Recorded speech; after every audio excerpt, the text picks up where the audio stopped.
실화 무당의 집 4화 완결편입니다.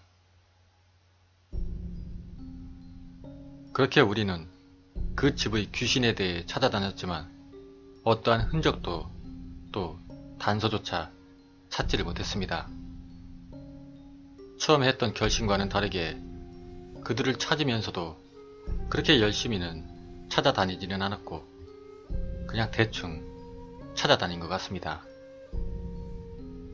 그렇게 시간이 서서히 지나면서 그 집과의 거리는 점점 멀어졌고 후배 인석이 또한 그 집에서 이사를 나오고 그렇게 다른 데서 살고 있을 때였습니다.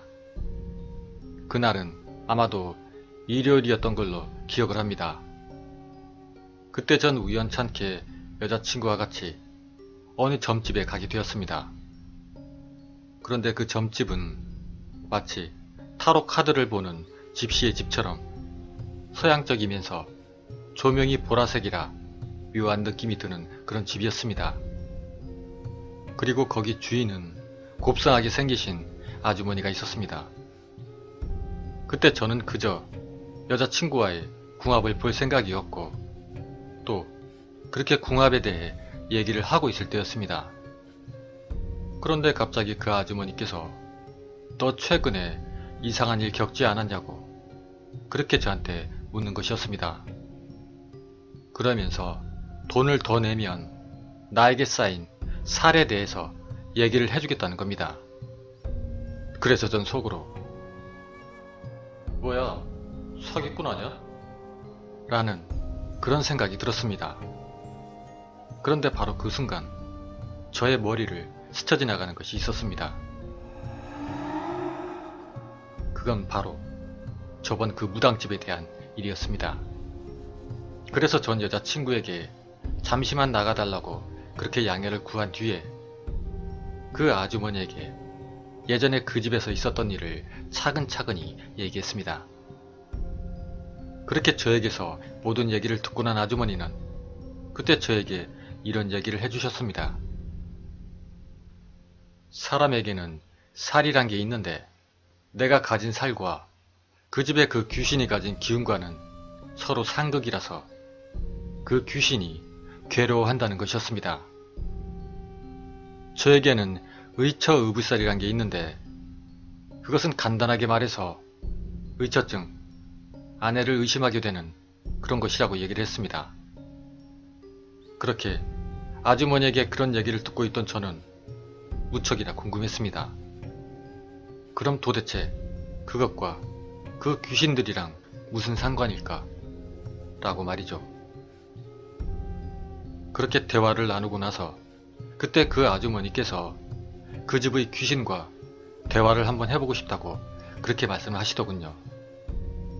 대신 돈은 조금 더 내는 걸로 그렇게 합의를 보고 저는 후배 인석이한테 전화를 해서 예전 그 집에 대해서 얘기할 게 있다고 3일 후에 보자고 했습니다. 그렇게 저와 인석이랑 그리고 친구 경훈이 그리고 그 아주머니는 그 집으로 다시 갔습니다. 그리고 주인 할아버지께 찾아온 이유를 말씀을 드렸더니 주인 할아버지는 처음에는 그렇게 못해준다고 크게 화를 내시더니 나중에는 결국 저희와 함께 동참하게 되셨습니다. 그렇게 5사람은 다시 그 집으로 들어섰습니다. 그렇게 집 안으로 들어선 뒤 그 아주머니는 처음에는 집에 있는 부적들을 꼼꼼히 살펴보았습니다. 그런데 그러더니 갑자기 화를 내는 겁니다. 왜냐하면 그 부적들은 처음부터 귀신을 쫓아내는 그런 목적의 부적이 아니라는 겁니다. 아니, 오히려 그 집안에 귀신을 가둬놓는 그런 부적들이라고 말씀을 하셨습니다. 그러면서 아무것도 없는 거실을 보더니 갑자기 어디론가 가면서 그렇게 한참을 있다가 다시 나타나셨습니다. 그리곤 귀신의 정체에 대해 얘기를 했습니다. 그때 아주머니가 했던 얘기는 바로 이렇습니다. 원래 그 모자 귀신은 1970년쯤에 영월에서 아버지, 어머니, 그리고 자식으로서 오붓하게 살고 있었다고 합니다. 하지만 그 아버지라는 사람은 의처증이 심해서 어머니가 다른 곳에 잠시만 갔다 와도 다른 남자의 냄새가 난다면서 때리기 일쑤였습니다. 그리고 그러던 어느 날 술을 진탕 먹은 그 아버지는 아마 자식조차도 다른 남자의 자식일지도 모른다는 그런 상상을 하게 되었고, 급기야는 몽둥이를 가지고 와 그 모자를 무참하게 때렸고, 정말 안타깝게도 그 두 모자는 세상을 떠나게 된 것이었습니다.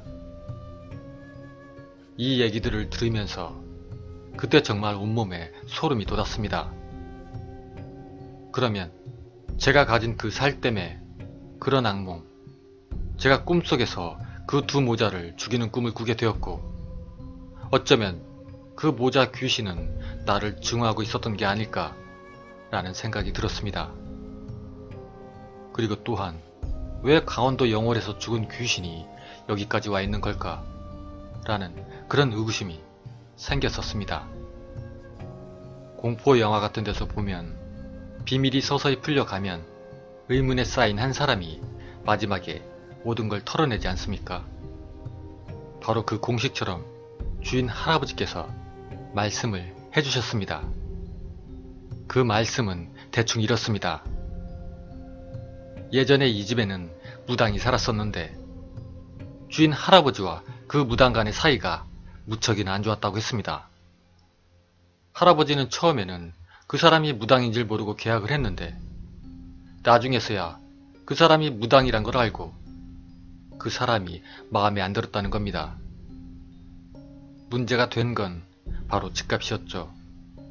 무당이 있으면 아무래도 집값이 떨어질까 봐서 할아버지는 그 무당에게 무례하게 대했는데, 나중에 그 무당이 집을 나가려고 하니까 할아버지는 그 무당에게 갈 거면 집에 부적이라도 붙여주고 가라고 그렇게 당부를 하셨다고 합니다. 그러나 그 무당은 그동안 자기에게 불친절하게 대했던 주인 할아버지에 대한 앙심을 품고 귀신을 쫓는 부적이 아닌 오히려 귀신을 가둬놓는 부적을 붙이게 된 것이었죠. 무당은 그렇게 그 집에서 나가게 되었고, 그 뒤에 후배인 인석이가 이사를 오게 되었던 것입니다. 그리고 바로 그 부적 때문에 우리는 그런 괴이한 일을 경험하게 된 것이었습니다. 하지만 그런 한편에 강원도 영월에서 죽은 귀신이 어떻게 경상도 쪽의 한 집으로 오게 됐는지는 아직도 커다랗게 의문으로 남아 있습니다. 우리는 얼마 뒤에 그 집의 부적을 모두 다 떼었고, 그 후 그 집의 귀신에 대해서 작은 제사를 지내고, 그리고 진심으로 그 모자 귀신이 좋은 곳으로 가기를 바라면서 빌었습니다. 그 후에 우리는 정상적인 생활로 돌아왔고, 인석이와 저 그리고 경훈이는 현재까진 아무 이상 없이 잘 지내고 있습니다. 그 석 달 동안 인석이와 저 그리고 친구 경훈이는 그 집에서 앞으로는 평생 겪어보지 못할 그런 무서운 경험을 당했었지만, 그 모자 귀신은 우리에게 겁을 주려고 했던 게 아니라 어쩌면 그렇게 말하고 싶었던 게 아니었는지 모르겠습니다. 그건 바로 자신들을 도와주세요 라고 말입니다.